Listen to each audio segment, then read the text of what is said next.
Olá, doutora Eva, bom dia, tudo bem? Muito obrigada por ter aceitado o nosso convite para compartilhar essa live que vai trazer entendimentos jurídicos, sociais, culturais, enfim, vai enriquecer esse debate tão interessante. E é um tema que acredito que todo mundo tem curiosidade em saber como as culturas convergem, como elas funcionam. Então, muito obrigada por estar aqui com a gente. Olá, Rúbia, por aqui é boa tarde já são 14 Sim. horas. Eu agradeço o convite, é também para mim uma honra estar aqui a falar e fazer essa troca, temos esse entendimento, sobretudo agora em que voltaram a intensificar-se as relações entre Angola e o Brasil. Costumo dizer que nesse momento nós estamos a receber também cada vez mais brasileiros. É verdade. Bom, vamos lá. Hoje nós vamos falar um pouco sobre o casamento civil, união estável e algumas temáticas que envolvem esses dois temas. Bom, bom, aqui no Brasil funcionava basicamente o casamento como uma instituição familiar ali, religiosa. E ainda no Império, o nosso então ali Marechal Deodoro da Fonseca, em 1860, trouxe o casamento civil. Ele trouxe essa questão de forma mais ali, fora ali do religioso, trazendo esse aspecto mais formal. Então, ali surge o nosso casamento civil, que ainda funciona da mesma, assim, basicamente, né, da mesma forma essa instituição ainda hoje. Hoje, esses casamentos no Brasil, funcionam da seguinte forma. Nós temos aqui o cartório, que é uma instituição pública, porém é delegada a particulares que prestam concurso público para assumir esses cartórios. Cada cidade, a depender do número de habitantes, possui um cartório, e aí é um cartório de registro de pessoa civil, e ali as pessoas vão com interesse em se casar e elas levam o seu documento. Aqui nós temos o RG, a certidão de nascimento, ou se essa pessoa for divorciada, ela leva a certidão de casamento com a averbação ali do divórcio. Ela leva duas testemunhas para dizer que eles podem se casar e ali ela dá entrada nessa habilitação para o casamento através ali de um instituto chamado Proclamas. Dentro de 15 dias sai o resultado para ela agendar esse casamento, essas duas pessoas agendarem o casamento. Então, aqui, o nosso casamento é monogâmico, então é apenas entre duas pessoas, não é possível uniões reconhecidas, né, dessa forma, no casamento poliafetivas, não. E é possível se casar pessoas do mesmo sexo. Então, basicamente, é assim que funciona o casamento hoje no Brasil. Certo, certo, Rubem. E não é muito diferente de como funciona em Angola. Tirando aqui algumas particularidades, claro, e fazendo aqui uma incursão histórica, acho que nós acabamos por ter um percurso algumas vezes que cruzam. Da pesquisa que eu fiz, e agradeço desde já, Rúbia, fui forçada, aqui digo, a fazer para trazer o melhor conteúdo.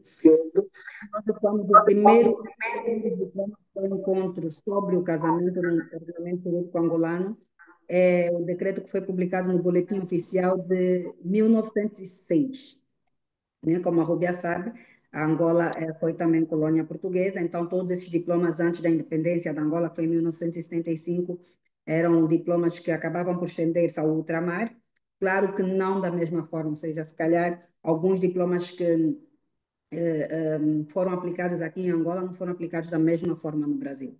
Mas o primeiro diploma que eu encontro é esse boletim oficial, que é o boletim número 29/1906, que estende ao ultramar, então, a isenção do imposto de selo em papéis de casamento de indivíduos pobres. Ok? Depois vieram outros diplomas, em 1910, outros que definiam o casamento e outros que, no decorrer da conversa, nós também podemos abordar. Tivemos também aqui um período da concordato, ou seja, com a influência da Igreja Católica, exemplo, por meio do decreto, o decreto-lei 35.471/1946, passou então a aceitar ou a aderir-se o casamento religioso, a valer também nos mesmos termos que o casamento civil. Mais tarde, com a independência, isso foi abolido, porque entendeu-se que trazia aqui um privilégio somente a uma determinada religião. Mas dizer que hoje nós temos de novo o casamento, ou seja, aderimos de novo à concordata, e é possível novamente fazer o casamento canônico. E relativamente aos trâmites do casamento, de uma forma geral, eles seguem mais ou menos o mesmo rito. Os interessados devem dirigir-se à conservatória, só que aqui as conservatórias são órgãos públicos. Para demonstrar essa intenção, levam claramente a sua documentação, bilhete de identidade, os assentos de casamento, os assentos de nascimento, que é onde devem constar, vai constar a sua situação civil, seu estado civil, instruem, aquilo que nós chamamos, instruem o processo, juntam a documentação também das testemunhas, que nós aqui, de forma geral, chamamos os padrinhos, e depois o conservador despacha, tal se tudo estiver conforme, agendando o casamento. Casamento que pode ser celebrado tanto na própria conservatória, ou seja, na instituição, na estrutura conservatória, como fora dessa estrutura, né? Há ali toda uma cerimônia em que é realizado o casamento. Um outro ponto, a Rubia falou aqui da questão dos casamentos monogâmicos. Aqui nós também temos os casamentos monogâmicos, aqui com a particularidade que Angola, pela sua multiplicidade cultural, então aqui questões de costume que precisam ser vistas. Sobretudo depois da nossa Constituição, promulgada em 2010, a Constituição passou a adotar o costume como fonte de direito, desde que não conflitue com a própria Constituição e com a dignidade da pessoa humana. Então, nós acabamos por ter aqui sempre ter sempre em conta essas duas dimensões. Então, não estaria correto em dizer que nós só aceitamos o casamento monogâmico, porque nós temos aqui uma multiplicidade. Há aqui um instituto que é cultural, que é costumeiro, que nós podemos falar também, que é o alembamento ou alambamento, que é o casamento tradicional. E nós vamos ver que isso depois vai nos levar muito para aquilo que é o Instituto da União de Fato, que está muito, muito interligado. Então, e dependendo da cultura e da zona do país, há possibilidade, sim, não está legislado, não está escrito, mas por tradição, há possibilidade de existirem casamentos culturais poligâmicos. Relativamente a relacionamentos homoafetivos, também nós não temos essa previsão, nem legal e nem costumeira, mas é uma realidade que, não o casamento em si, mas os relacionamentos, é uma realidade que cada vez mais hoje em Angola se vai apreciando. Entendi, muito legal isso, muito curioso. Eu acho que o casamento civil ele funciona basicamente de uma forma muito similar aí, porque aqui realmente assim, depois que dá a entrada ali, leva o que a gente chama de certidão de casamento, mas também de nascimento, também de assento, né? Assentamento, assento, né? A gente também já utilizou essa forma também. E aí depois que fala que tá ok, aí também agenda lá ou a cerimônia lá nos próprios cartórios, faz lá pelo juiz de paz, aqui quem celebra o juiz de paz, ou pode ser fora também ali daquela serventia. Então, que também existe a forma de fazer religioso com efeito civil, que aí as pessoas aqui que querem fazer no religioso, elas celebram e depois elas levam essa documentação para finalizar ali no cartório, né, para ter a validade, porque ainda isso é muito usual aqui. Apesar do Brasil ser um estado laico, ele é predominantemente cristão. Então, as pessoas ainda consideram muito o casamento religioso, tanto católico quanto protestante e outras denominações também, elas utilizam bastante. Então, acho que é bem parecido, né, o Instituto do Casamento. Aqui, nós não temos também um reconhecimento jurídico de uniões poliafetivas para o casamento, né? Ele é monogâmico, inclusive, se casar com mais de uma pessoa é crime. Aqui a gente chama de crime de bigamia. É, mas também existe assim não é uma cultura assim, não é muito bem aceita, não é muito vista, mas existe muito no Brasil o Instituto da Infidelidade, digamos assim.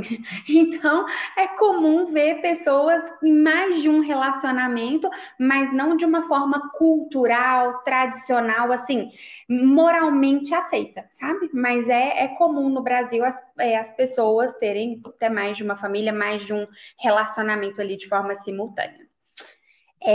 A união estável, como funciona aqui? Bom, a união estável é um instituto também muito antigo, Antes de passar para a união estável, se me permite, claro. relativamente ainda aos relacionamentos monogâmicos ou poligâmicos, como eu disse, nós temos aqui uma multiplicidade cultural.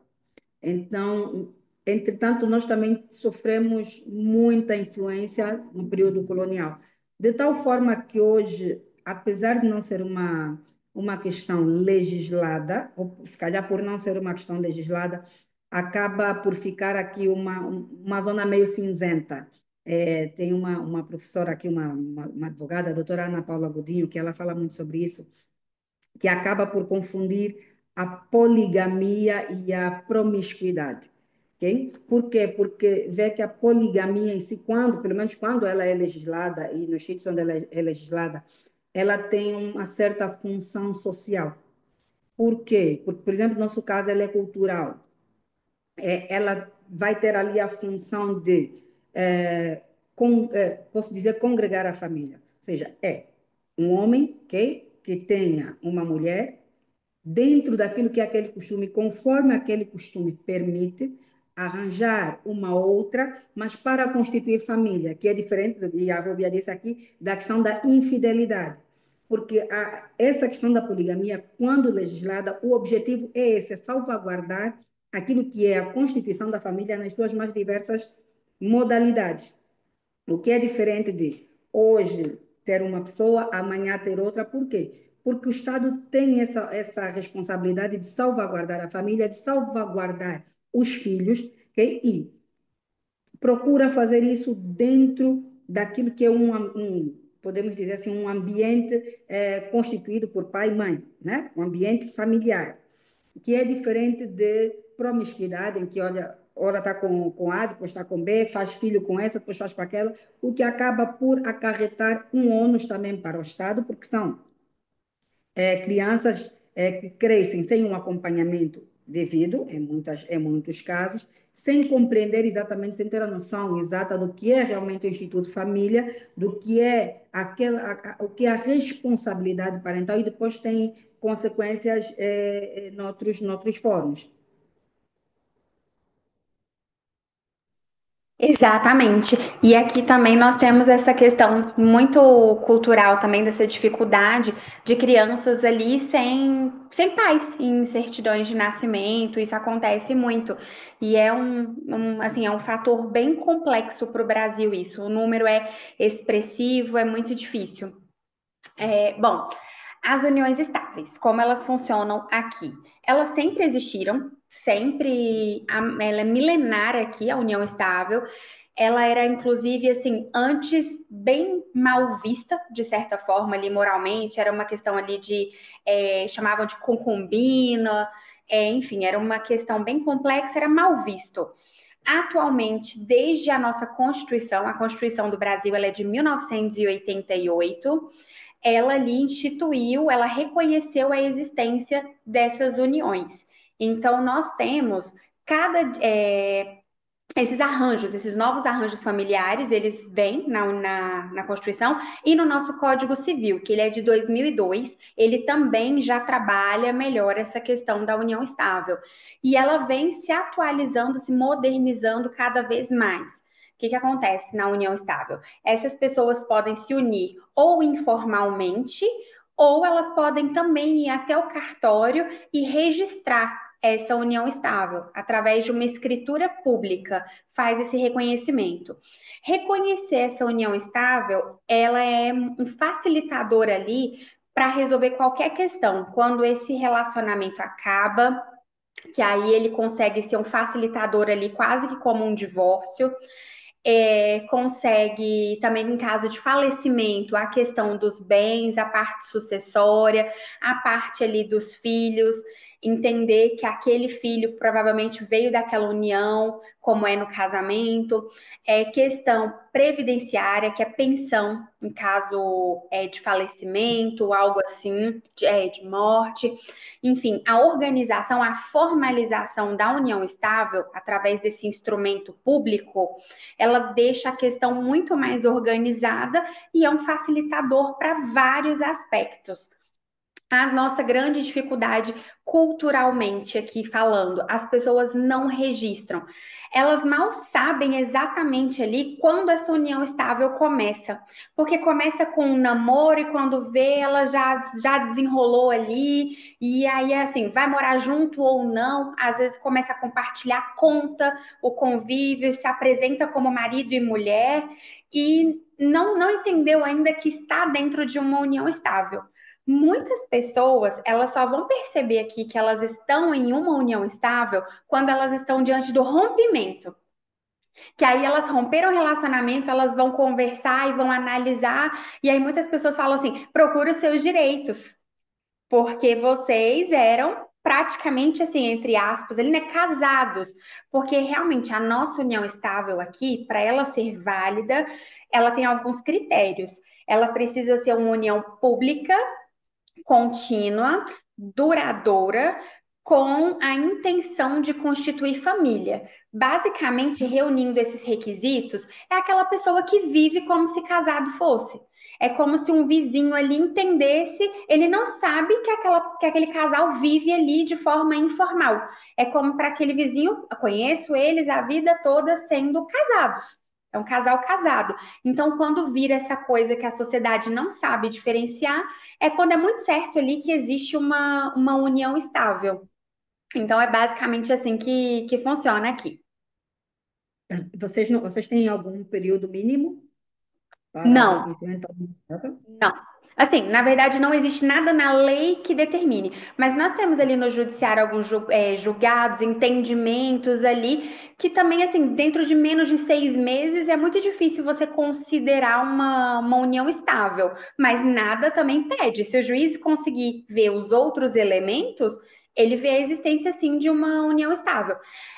Um dos institutos, inclusive, está passando por uma recente mudança nas jurisprudências, assim, alguns entendimentos, porque o que acontece?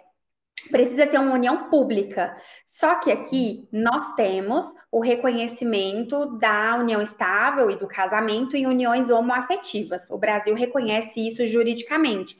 Só que muitas vezes, culturalmente falando, essas pessoas que vivem ali ainda têm seus direitos reconhecidos, sim, existe ali um respeito por essas pessoas, mas ainda existe também o preconceito. Nós precisamos ainda avançar muito para dar total assistência ao que essa comunidade LGBT que ia mais precisa.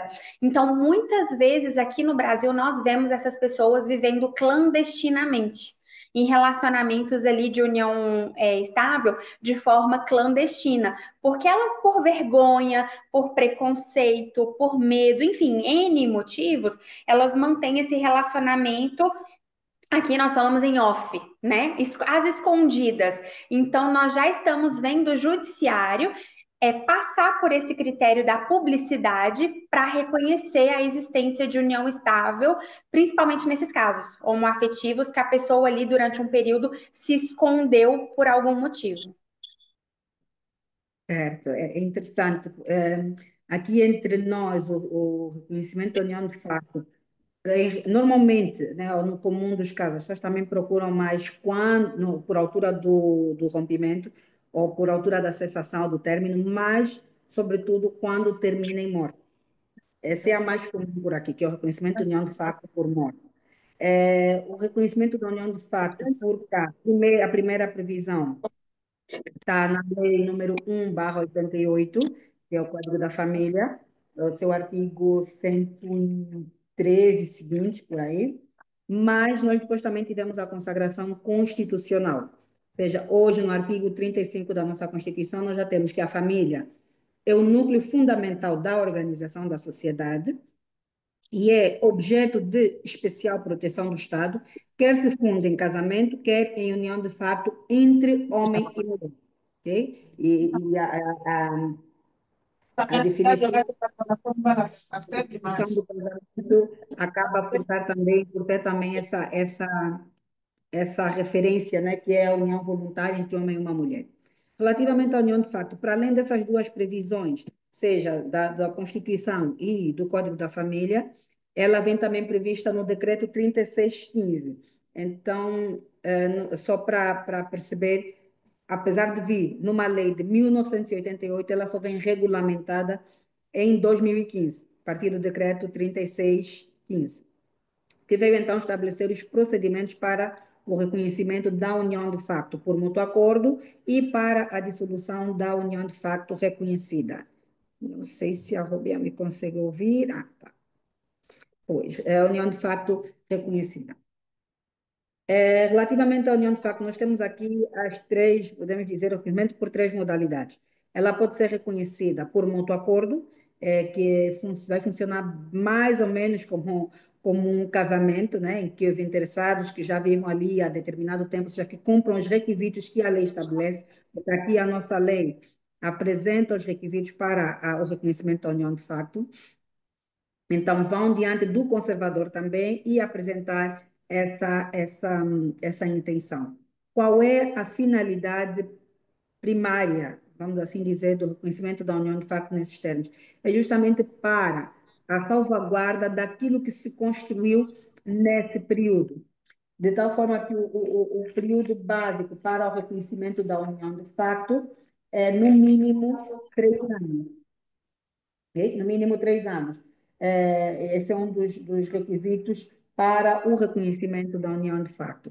Depois nós temos também o reconhecimento da união de facto por ruptura, ou seja, ela não foi reconhecida por mútuo acordo, mas no final ela pode ser reconhecida, ou seja, no seu término por rompimento, pode ser reconhecida, e vai seguir aí mais ou menos os trâmites de um divórcio.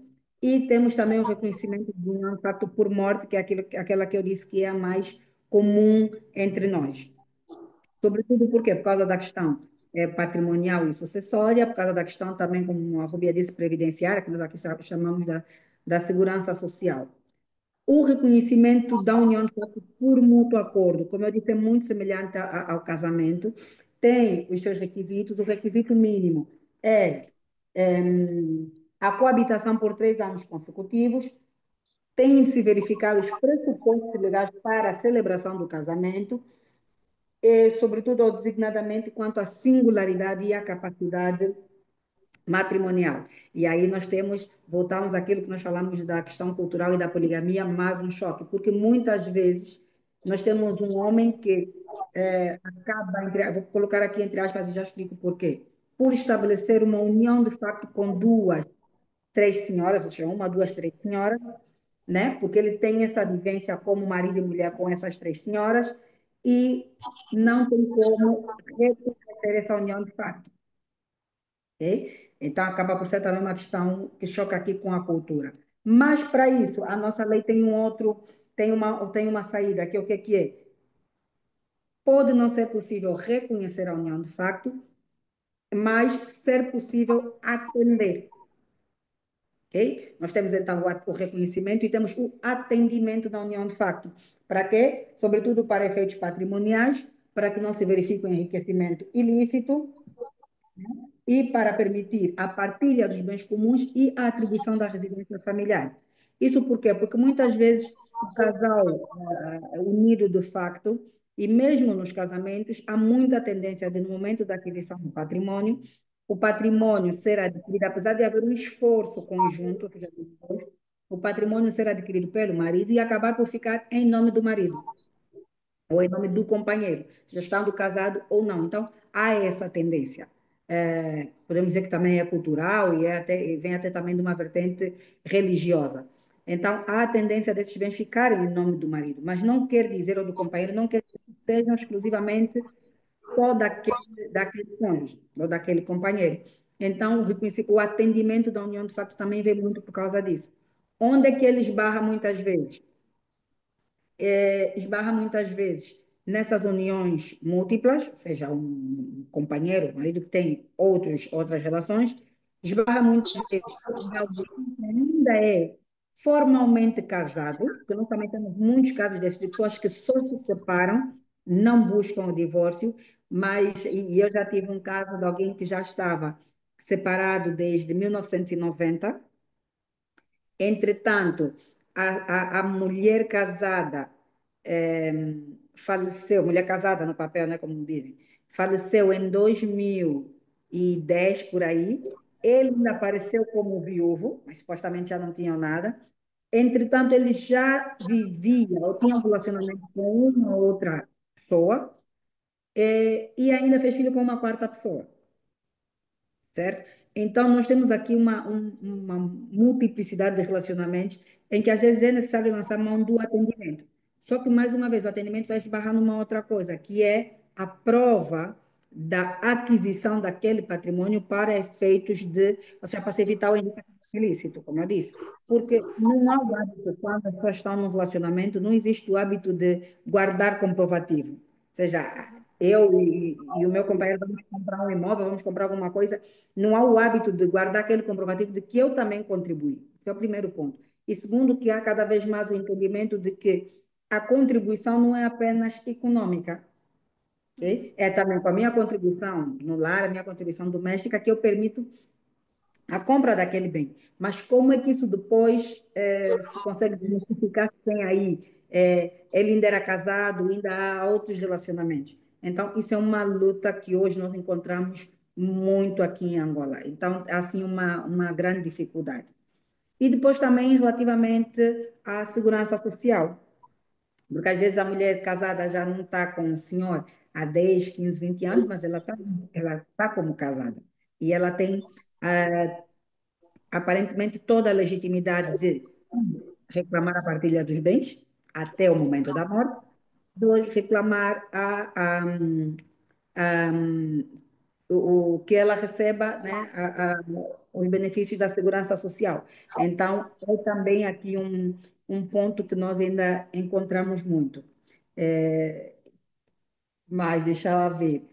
Um outro ponto, relativamente à união de facto e ao seu reconhecimento, tanto na lei civil como na própria Constituição, tem a ver também com, ou seja, isso acaba por estender também para a parte sucessória. Apesar de ainda utilizarmos o Código Civil da década de 60, mas hoje já se faz essa interpretação corretiva no sentido de estender ao companheiro ou companheira unida, de facto legalmente reconhecida, aqueles direitos que são atribuídos ao cônjuge no âmbito sucessório. Compreendi. Como fica aí? Você tinha falado da questão do homem, manter em nome dele os bens, aí me surgiu uma curiosidade aqui.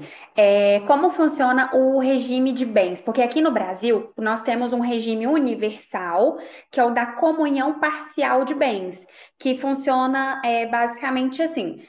O que aquele casal conquistou do momento do casamento em diante vai ser partilhado em eventual divórcio. Então, assim, o que ele conquistou antes, o que eles conquistaram antes, entende-se como privado de cada um. Não existe divisão. Mas após o casamento, independente, por exemplo, se aquela mulher trabalhou ou não, se ela ficou só em casa cuidando de casa, das crianças, se ela não levou dinheiro para dentro de casa, isso não importa. O regime da comunhão parcial de bens é dividido meio a meio, independente de quem contribuiu. Esse é o nosso regime geral. Mas caso as pessoas queiram estabelecer um regime diverso, é possível. Só que precisa antes do casamento ou na escritura de união estável, escolher ali um regime de bens diverso do nosso padrão. E como funciona aí? Bem, Rúbia, sobre esse ponto, nesse momento, nós temos também, só temos dois regimes, que é a comunhão, nós chamamos aqui a comunhão de bens adquiridos e a separação de bens. Antes, nós já tivemos outros regimes, como o regime total, a comunhão geral e até a previsão das convenções antinupciais. Com o Código de Família de 88, deixaram de existir, adotou-se apenas dois regimes, Entretanto, como o direito a constituir, já se pensa na retoma, pelo menos, das convenções antinupciais. O regime da comunhão de adquiridos, que é um regime que muitas vezes nós tomamos por muito fácil, né? Que funciona basicamente dessa forma, sim. Aquilo que o casal traz para o casamento é de cada um, e aquilo que eles constituem no âmbito durante o casamento é do casal, independentemente da contribuição econômica de cada um. Mas aqui eu queria levantar dois pontos. Eu acabei de escrever agora um artigo, por causa também de uma live que eu participei, que tem a ver com a partilha, ou melhor, a valorização, por exemplo, das participações sociais adquiridas antes do casamento. Então, mas isso já está ali no âmbito das particularidades, ou seja, se eu trago uma empresa para o casamento, a empresa é minha. Entretanto, há que se assistir a essa questão da valorização desse bem e como é que se deu essa valorização. Então, é importante também ressalvar esse ponto. Por outra, quando nós falamos da união de facto, nós dissemos daquelas situações, falamos das situações em que muitas vezes não há o divórcio, há apenas a separação e depois se parte para o reconhecimento, ou melhor, se parte para uma outra vivência.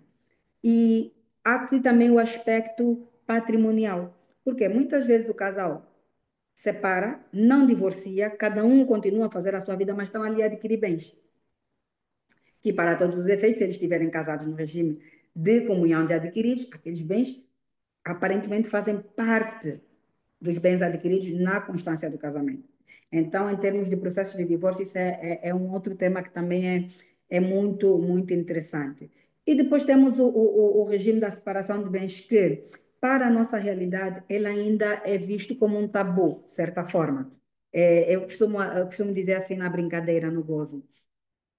Nos casamentos, nas cerimônias de casamento em Angola, existem dois momentos constrangedores, que são, quando perguntam se a noiva vai adotar o apelido do noivo, então aquele silêncio para ver, e o segundo momento é quando perguntam sobre a adoção o regime econômico a adotar. Por quê? Porque há um tabu, há um entendimento de que um mau entendimento de que quando o casal já parte para a separação de bens, já está pensando no divórcio, sabe? Então, muito pouca gente acaba por escolher, também um bocadinho por causa da falta de literacia jurídica, de forma geral, mas muito pouca gente acaba por escolher o regime da separação de bens. E que é um regime que, se calhar, até com conhecimento, pode servir os interesses de muita gente, porque ele é um regime que permite aqui uma certa flexibilidade, uma certa ginástica, desde que o casal tenha o mesmo nível de consciência, o mesmo nível de entendimento e de transparência no relacionamento. Então, acaba por ser um regime normalmente adotado mais por aqueles casais que já estão em segundas núpcias, que já têm filhos, então não é um regime, não é o regime mais adotado. As pessoas costumam ir mais pelo regime regra, que é o regime da comunhão de bens adquiridos. Um outro ponto, Rúbia, que eu gostaria de destacar aqui é o desconhecimento, e fazendo já aqui esse casamento, entre a questão da união de facto e a celebração do casamento. Por quê? Porque nós temos aqui a situação de muitos casais que vivem há muito tempo, mais de 20, 30 anos, mas que há aquele sentimento, não, eu quero casar. Só que as pessoas não têm a noção que o casamento é do momento da celebração para frente, sabe? E o reconhecimento da união de facto tem um efeito retroativo, ou seja, ele vale desde o momento do início da vivência. E o que é que acontece e que eu já tive? Casais que já estão há 30 anos e decidem casar, só que eles já constituíram um patrimônio todo ali atrás, que muitas vezes ficou no nome do companheiro.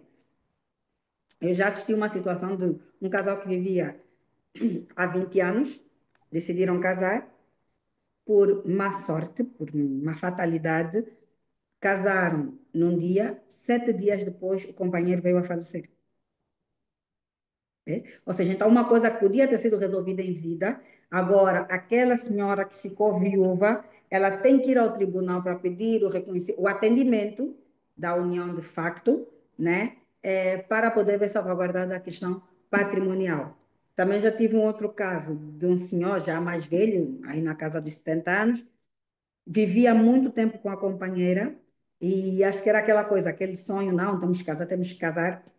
Só que uma semana ou 2 semanas antes ele procura pelos meus serviços para uma outra questão e acabamos por entrar nessa conversa.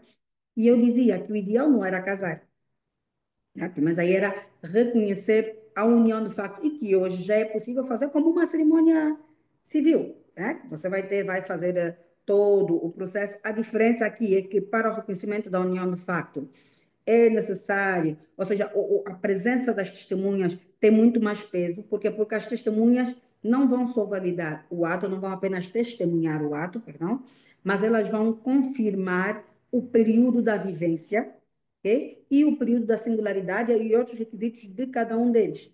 Mas é possível hoje fazer como se fosse numa cerimônia, e eu já participei, já assisti uma cerimônia, que era um casal também já idoso, já viviam há muito tempo, e eles fizeram isso. Então, por causa de algum desconhecimento, se calhar algum preconceito ou alguma, se calhar, supervalorização do casamento, acaba-se por deixar para trás aquilo que é uma construção toda de vida, porque as pessoas querem pôr no papel e pensam que pôr no papel é apenas casar. Então, acaba por gerar também esse constrangimento, que uma coisa que podia ser resolvida em vida, podiam ter feito o reconhecimento da união de facto em vida, com uma cerimônia, tudo bonito, como se fosse um casamento, mas que ia atender aquela vivência que eles já tiveram para trás. Então, essas pessoas que vivem em união de fato, informal, elas, caso elas queiram casar, esse período não abarca. Seria isso só se elas fazem ali um reconhecimento dessa união de fato ali em cerimônia. Seria isso, né? Certo. São Entendi. temos dois institutos diferentes. Ainda não temos aqui passa aqui a redundância, esse casamento entre o casamento e a união de facto nesse sentido. Então, é uma questão de literacia e de conhecimento das pessoas dizerem, não, já vivemos há mais de X tempo, já temos esse patrimônio, já temos isso construído até aqui, então vamos reconhecer a união de facto para salvaguardar tudo que nós já vivemos até essa data. Aqui nós estamos até com isso se tornando mais comum, porque antes não era, dos casais que vivem em união estável e desejam se casar. Aí agora nós estamos bem procedendo bastante com isso, de forma até mais usual, fazer o casamento com efeito retroativo. Assim, reconhecendo, pegando ali, não retroativo do casamento, mas colocando ali a união estável junto. Então, consegue abarcar esses bens, enfim, consegue organizar toda essa união durante todo o período. Então, faz o casamento com efeito retroativo, pegando a união estável, para facilitar também essa questão dos bens, do de patrimônio, de filhos, enfim, toda essa questão, porque isso, o maior impacto que vai trazer é lá na questão sucessória, né? Patrimonial sucessória. Porque aqui, caso ali essa pessoa faleça, precisa desse reconhecimento, dessa união estável. Então, nós temos inúmeras ações judiciais de reconhecimento de união estável pós-morte, para ter acesso a esse patrimônio, né, que ficou desassistido ali por conta dessa união informal. Certo. E relativamente a essa retroatividade dos efeitos do casamento, vocês têm isso legislado ou é apenas a orientação da jurisprudência? Jurisprudência, jurisprudência. Nós estamos procedendo com a organização de um novo Código Civil. O nosso é de 2002 e já está sendo organizado ali no Legislativo o novo código. Eu creio que todas essas questões culturais, sociais, porque nós, sociedade, né, somos um organismo vivo, igual assim, o que não tinha antes, lá no passado, o casamento civil, a união estável, esses reconhecimentos ali das uniões homoafetivas, que nós vimos construindo, estamos construindo isso ao longo de todos esses anos. Então, nós vamos, acredito eu, conseguir abarcar muito mais mudanças, essa dinâmica familiar, esses novos arranjos no nosso novo Código Civil, que deve sair daqui, acredito eu, que daqui no máximo uns 3 anos. Inclusive, um dos pontos aqui, nós não temos. é, não se deixa o cônjuge de fora de uma herança por escolha, né? Não, isso não é possível. Sempre ali são herdeiros necessários, né? Esses cônjuges são herdeiros necessários. Agora Aqui tem não. previsão de no nosso novo código as pessoas que queiram deixar de fora poder. Então vai poder ser excluído de uma eventual herança.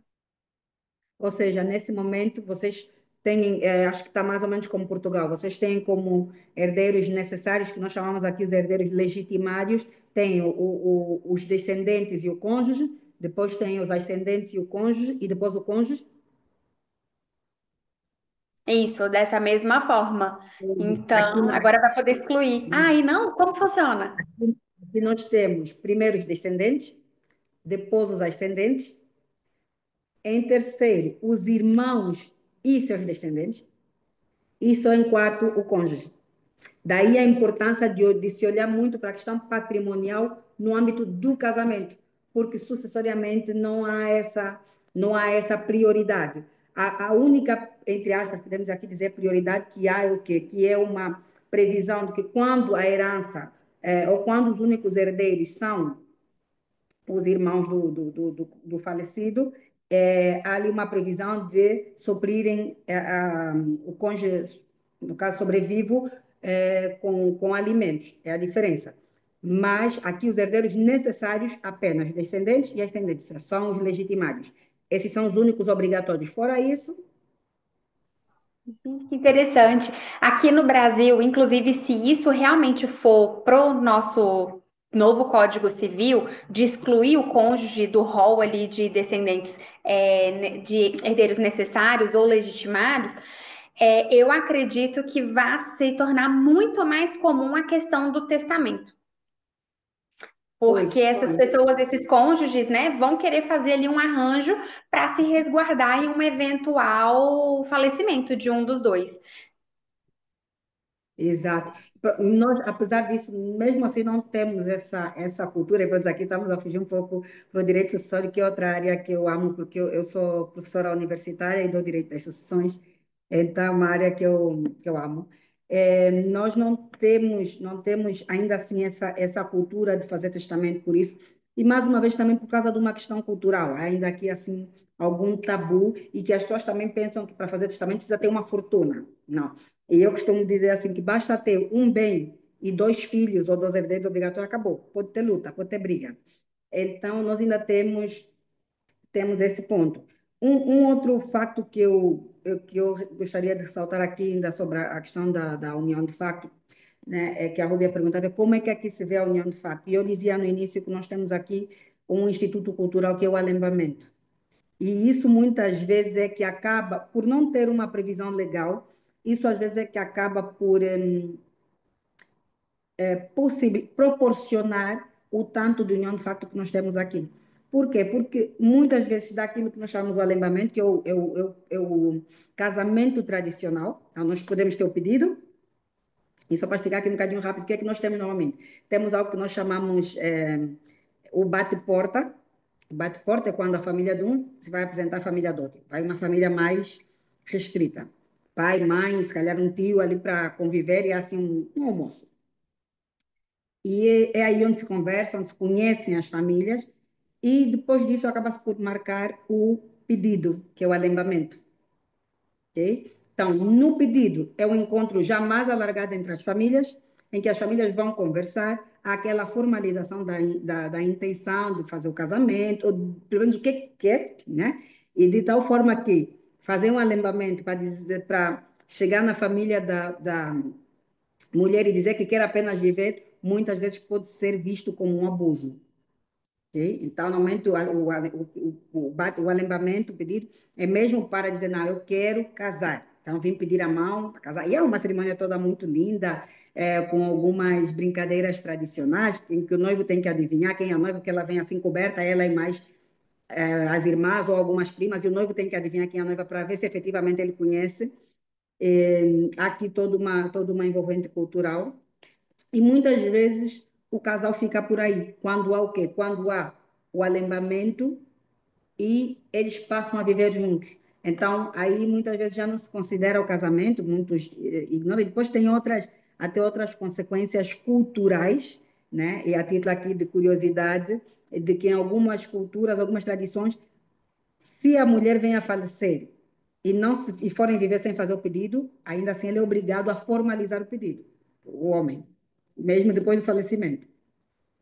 Mas, então, para dizer que às vezes, muitas vezes, essa questão do alembamento é que acaba por proporcionar o tanto de uniões de facto não reconhecidas, porque as pessoas bastam-se pelo alembamento, que vão dizer, eu fiz o pedido, eu fiz o casamento tradicional e passamos a viver. Então, isso muitas vezes é que proporciona o tanto de número que nós temos aqui de uniões de facto e a sua maioria não reconhecidas. E depois acaba por trazer essas consequências no âmbito sucessório, porque aí, quando uma das partes falece, lá tem a outra que ir a tribunal primeiro pedir o reconhecimento da união de facto, para depois poder constar no processo de inventário. Mais ou menos como aqui, essa questão final, né, de ter que ir ao tribunal para ter o reconhecimento, para buscar acesso à questão sucessória. Essas, o mais ou menos parecido, não com a cerimônia, assim, de ter os pais, as brincadeiras, mas pode ser feito. Tradicionalmente aqui nós temos o noivado, que antecede o casamento. Eu acho que é mais ou menos próximo, que muitas vezes algumas pessoas aqui vivem em noivado e querem ali ter o reconhecimento, ou ter um rompimento ou falecimento, enfim, querem ter o reconhecimento dessa união estável, união de facto ali. E não existe. O nosso judiciário é categórico em estabelecer que esse período ali que antecede o casamento, né, que foram as famílias ali, o pedido, aquela coisa formal, o noivado, não é uma união estável.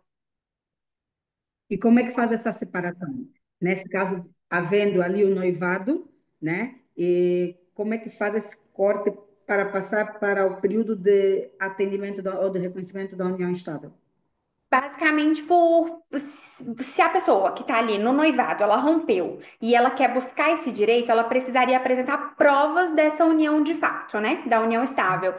E provavelmente ela não vai, ela vai esbarrar no critério de posse de status de família, porque ninguém via aquele casal como marido e mulher, viam Uhum. ainda como noivos, uma fase anterior ao casamento. Então, provavelmente ela não vai conseguir fazer prova dessa união ali. Caso ela faça, ela consegue, mesmo em um noivado. Vamos colocar que para algumas pessoas ela se diz noiva, mas ali no dia a dia era partilhando uma vida ali em comum, falando dessa pessoa no trabalho, por exemplo, meu marido, minha mulher, e as pessoas achando que eles já estavam casados, ela consegue comprovar essa união estável. Mesmo ali que, digamos, entre ali no, no, na teoria em um noivado, mas na prática não era um noivado, na prática já era uma união estável. Então seria basicamente isso. É, uma coisa que eu ia falar das uniões homoafetivas, das uniões homoafetivas com a união estável. É, nós já estamos tendo alguns reconhecimentos de reuniões, de uniões múltiplas, né, poliafetivas, tanto ou hétero ou homo, enfim, tanto faz o arranjo, nós já estamos tendo esse reconhecimento para resguardar o direito dos filhos. Então, assim, não importa como é o arranjo, tá? Pode ser vários homens, várias mulheres, ou misto, enfim, porque essas crianças elas podem ter múltipla parentalidade na certidão de nascimento. Então, por mais que a nossa legislação não reconheça uniões ali fora do relacionamento monogâmico, tanto homo quanto hétero monogâmico, essas uniões poliafetivas elas precisam ali ter um reconhecimento porque elas existem, então elas precisam ter uma certa assistência, principalmente para resguardar essas crianças de terem ali a múltipla parentalidade. Ou seja, vocês têm mais o reconhecimento de múltiplos relacionamentos para salvaguardar a questão da parentalidade, ou seja, para poder atribuir a parentalidade aos diversos companheiros. Exato, exato. Uma criança hoje, ela pode ter mais de um pai e mais de uma mãe na certidão de nascimento. Certo? Nós, tá, continuamos a mesma, é um pai, uma mãe. A questão das uniões homoafetivas, nós aqui não, como eu disse no início, nós não temos isso legislado, não temos previsto. Nesse momento, nós também estamos numa reforma de alguns códigos, de algumas normas, mas pelo que eu tenho acompanhado, não me parece ser ainda o caminho que se vai fazendo, ou seja, não há ainda efetivamente essa preocupação, até porque mesmo culturalmente essa questão dos relacionamentos homoafetivos não está sedimentada, não há ainda um debate sério nesse sentido. E relativamente ao reconhecimento da união de facto, mesmo que seja heteroafetiva, por enquanto também ela é monogâmica. Isso é uma outra questão que precisa ser discutida, sobretudo a questão da poligamia, porque eu disse aqui, cada do costume que se absorveu, ou seja, a partir do momento em que se reconheceu o costume como fonte de direito, então é um momento em que Angola está que precisa parar para fazer esse estudo profundo, porque isso, como vimos, tem implicações em vários âmbitos, né? E seja, às vezes de forma consciente, quando eu digo consciente e transparente, verdadeira, ou seja, estarem ali os três, os quatro e conhecem, seja de forma inconsciente, ou seja, quando apenas o ponto fulcral, vamos assim dizer, o ponto eh, de convergência, sabe, ainda assim há muito a salvaguardar. E nós temos muitas situações dessas, nós temos no interior do país, é possível, e em algumas zonas também mesmo da capital, aqui de Luanda, é possível nós termos um homem com duas companheiras ou com uma mulher que é casada e uma companheira, e digo aqui, eu ponho sempre essa salva aqui entre aspas, uma companheira no sentido transparente e leal, né? Leal, aqui, como quem diz, na questão da transparência, de deixar claro que aquela relação existe, não no sentido de esconder, tanto que nós temos muitos casos em que nós vemos determinados homens que socialmente há uma parte que sabe que aquela é a esposa ou aquela é a companheira e aquela é outra companheira, ok? No interior, isso é muito mais comum. No interior, isso acontece muito mais, de tal forma que acabam por viver até em aldeias. Então já sabe, não, aquela é a casa do senhor, aquela também e aquela outra também. Então ali há essa transparência. E há toda uma necessidade de um estudo profundo para se entender e se legislar e ver até que ponto se pode legislar, porque o costume tem essa praticidade de não ser legislado, mas até que ponto se pode regularizar isso.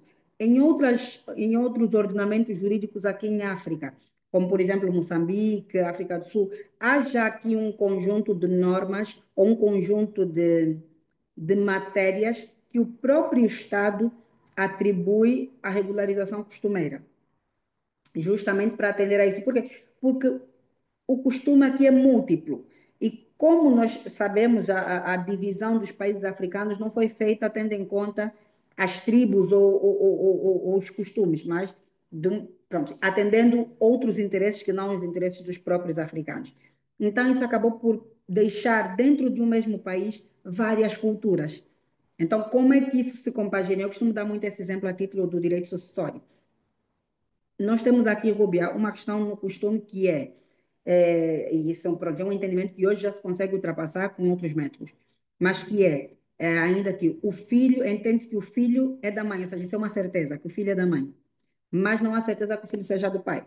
Isso é uma base que se tem utilizado, por exemplo, para um costume segundo o qual os bens do homem que falece vão para os sobrinhos, filhos da irmã.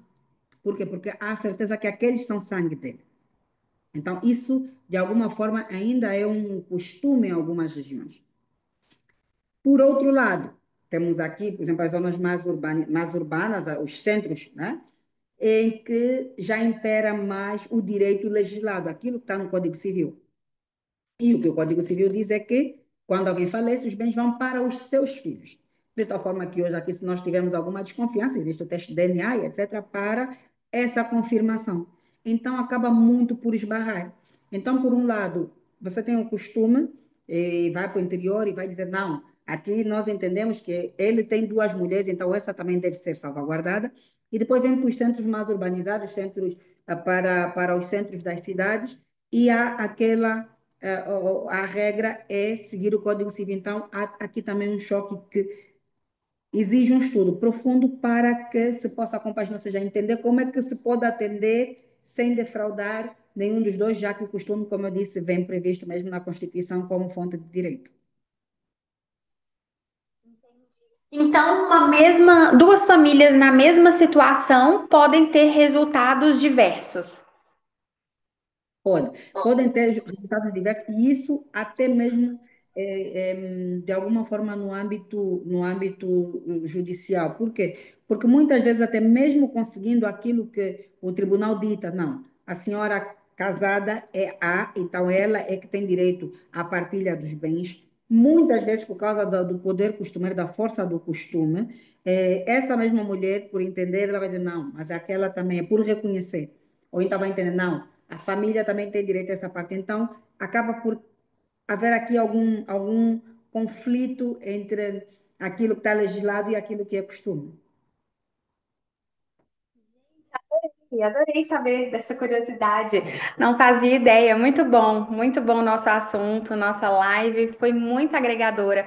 Eu acredito que nós chegamos ao fim. Eu tinha até colocado a curiosidade, contrastes culturais, e eu acredito que foi muito enriquecedor, porque realmente, assim, aprendi demais. Muito obrigada, Eva. Novamente, queria te agradecer esse convite e muito obrigada a presença de todos vocês que estão participando. Obrigada, foi muito bom. E eu adorei saber que você é professora de direito sucessório. Então, depois, em algum momento, podemos marcar outra live só de direito sucessório?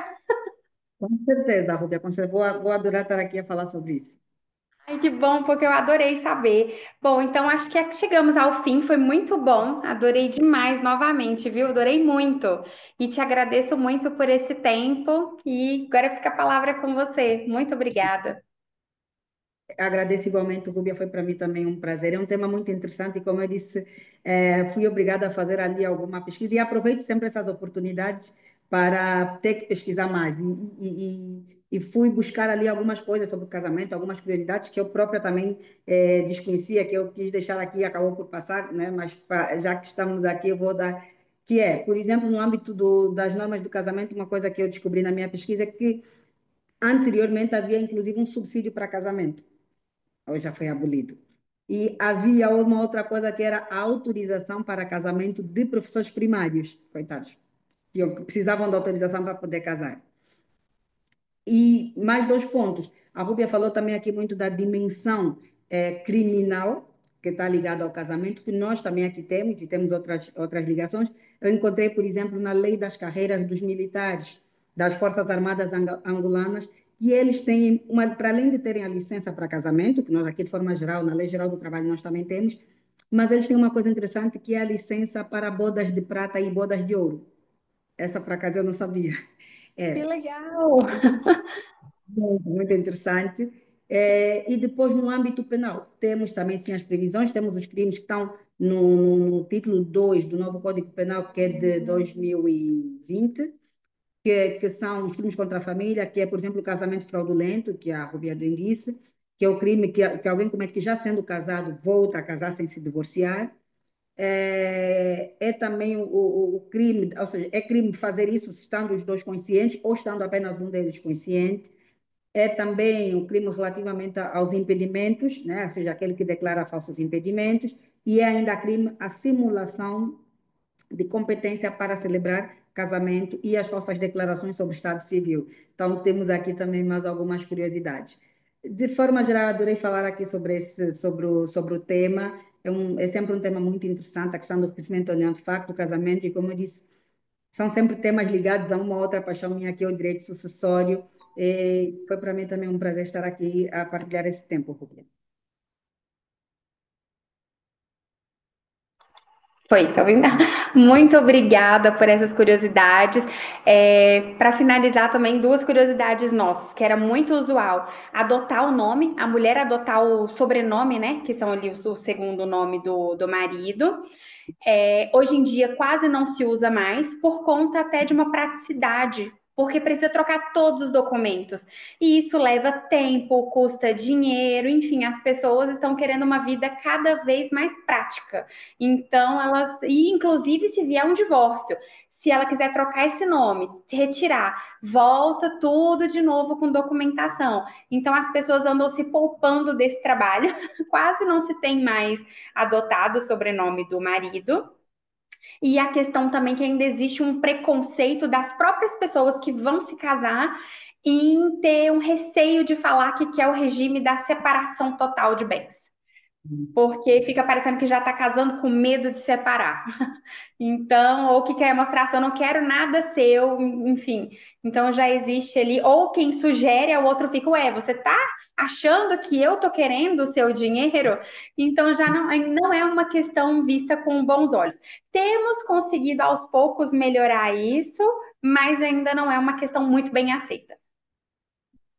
Pois é como eu disse aqui, relativamente ao primeiro dos nomes, ainda é uma prática, tanto adotar como e a outra parte que é menos comum, que é formar um nome conjunto de família, que os dois adotam, esse é menos comum, mas adotar um nome aqui ainda é super normal. Mas e depois aí está o outro ponto, que é justamente esse da separação de bens. E eu, aqui a título de conhecimento, Rubia, eu tenho um livro sobre o planeamento sucessório ou o planeamento patrimonial e as empresas familiares, em que coloco isso mesmo como uma questão de organização do patrimônio, essa questão de adotar a separação de bens. E que muitas vezes as pessoas não olham para esse prisma, olham mais para o prisma do tabu e do receio do que propriamente uma forma de organização da vida patrimonial.